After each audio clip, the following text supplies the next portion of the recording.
Russian soldiers are now being sent back to defend supply lines as their Ukraine invasion is stalling under incessant counterattacks.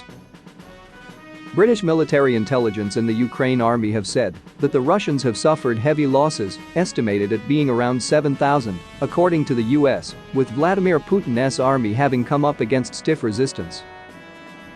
The Ministry of Defense tweeted, "Logistical problems continue to beset Russia's faltering invasion of Ukraine. Reluctance to maneuver cross-country, lack of control of the air, and limited bridging capabilities are preventing Russia from effectively resupplying their forward troops with even basic essentials such as food and fuel."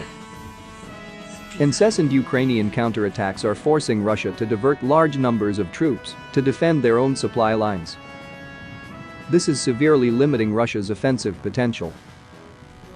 The momentum of the invasion that was projected by Putin as a special military operation to denazify Ukraine has slowed right down, with the Russians unable to capture key cities. They are slowly encircling the capital Kyiv, but they are having to fight for every inch of ground, and the Ukrainians have managed to heavily fortify the city. Instead, now it appears as though the Russians are trying to shell Ukrainians into submission.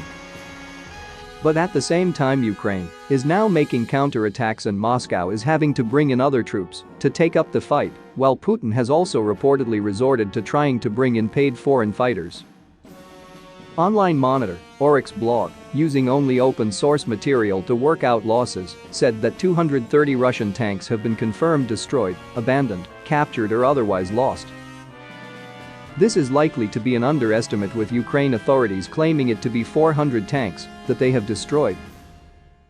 It clearly is not going the way that Russia planned, one Western official said, reported The Times. Not only is it not going the way that it was planned, but even as they have adjusted to a rather more grinding form of warfare that is stalling as well. That is very encouraging resistance from the Ukrainians. We don't know how long they can hold out. We hope it will be as long as possible. We know that Russia is trying to generate more forces to sustain the campaign, and we see signs out of some quite peripheral places around Russia and its borders, which clearly was not part of the original plan." Despite battleground setbacks and punitive sanctions by the West, Putin has shown little sign of relenting.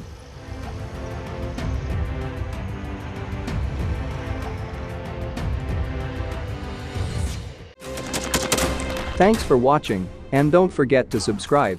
Also, if you want to support Warthog Defense, please become our member and get early access to new videos, exclusive members-only videos, and become administrator in comment section. The membership link is in the description.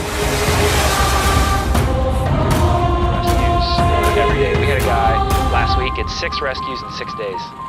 He's doing the job every day.